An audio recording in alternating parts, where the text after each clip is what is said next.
Okey, siapa Amir Hamzah ni? Ha? Okey, itulah apa yang kami akan bahaskan pada hari ini. Stay tuned.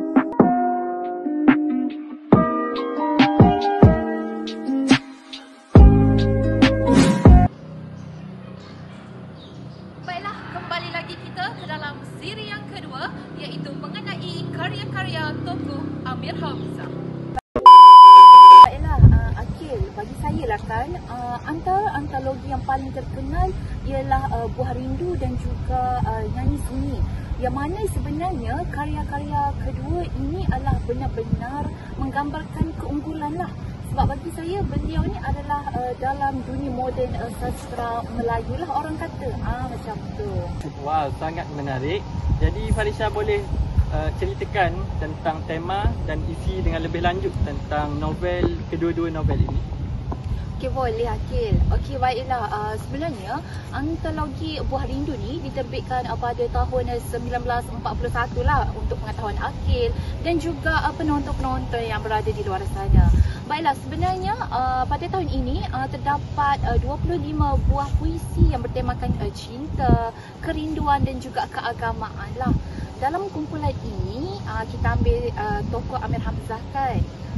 Sebenarnya banyak yang meluahkan perasaan rindu terhadap tanah air, kekasih dan juga Tuhan. Jadi bagi saya antara puisi atau antologi ini adalah Buah Rindu, Tinggallah Sendiri, Hang Tuah dan juga Doa. Misalnya dalam puisi Doa, beliau menggambarkan keinsafan dan juga penyerahan diri kepada Tuhan dengan bahasa yang orang kata macam lembut lah, betul tak? Betul.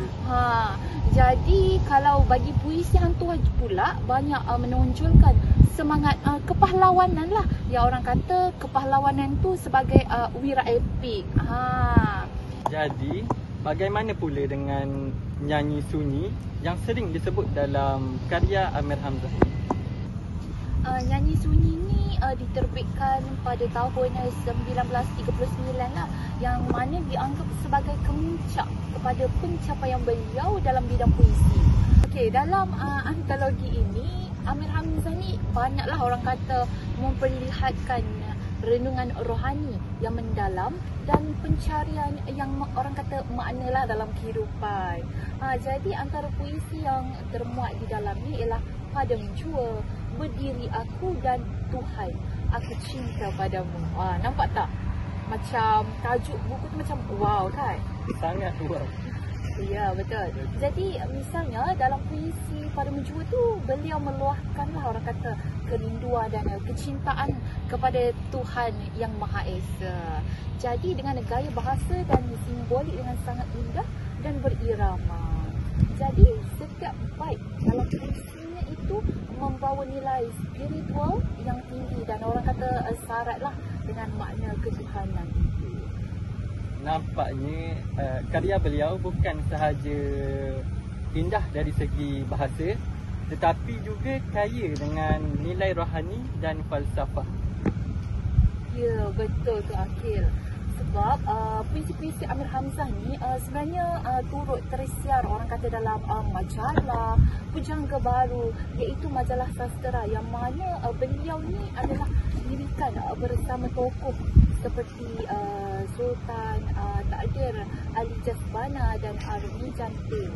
Jadi majalah ini menjadi orang kata wadah penting lah untuk menyebarkan idea kebangsaan, keagamaan dan kemanusiaan melalui sastera.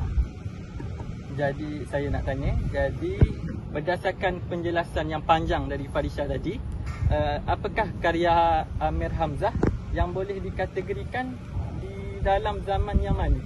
Sama ada zaman moden ataupun zaman tradisional yang terdahulu? Okey.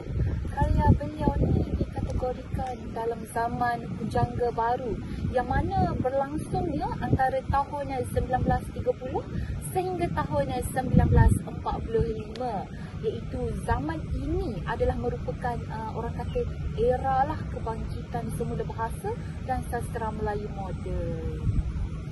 Jadi ciri utama pada zaman ini ialah usaha para penulis untuk memperbaharui bentuk dan juga isi karya supaya sesuai Amir Hamzah ni berkarya dalam arus kemodenan. Namun Amir Hamzah ni orang kata tetaplah berpegang kepada nilai agama dan juga tradisi. Jadi kita boleh katakan bahawa karya Amir Hamzah ini dapat mencerminkan semangat pada zaman itu, betul?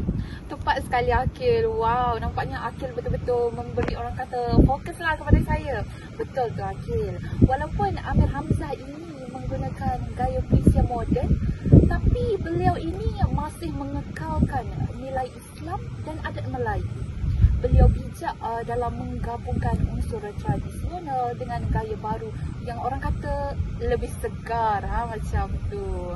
Jadi diksi yang digunakan itu juga orang kata halus, berirama dan penuh simbol yang menjadikannya puisi itu lebih bernilai tinggi dan terus terpengaruh sehingga kini.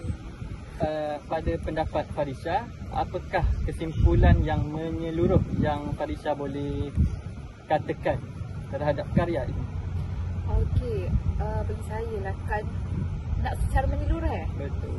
Okey, kalau secara menyeluruh tu macam bagi saya ni karya-karya Amir Hamzah seperti Buah Rindu dan Nyanyi Sunyi ni bukan sahaja menjadi lambang keindahan puisi Melayu moden, tetapi orang kata turut menggambarkan kedalaman jiwa seseorang itu yang sebagai penyair yang mana berpaksikan keimanan dan cinta kepada bangsanya. Saya rasa itu sahajalah kalau nak secara menyeluruh. Jadi sangat indah yang kita boleh katakan iaitu karya Amir Hamzah ini. Jadi terima kasih Farisha atas perkongsian yang sangat menarik dan begitu bernilai tentang karya-karya Amir Hamzah. Sama-sama. Terima kasih. Terima kasih kerana menonton podcast kami berkaitan sastrawan negara Indonesia iaitu Amir Hamzah. Jumpa lagi.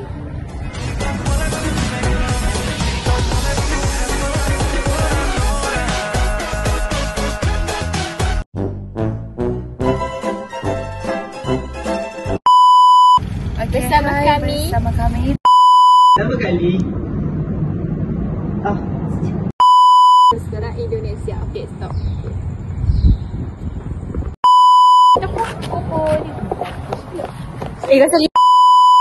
Hai, Assalamualaikum semua. Terima kasih kerana menonton.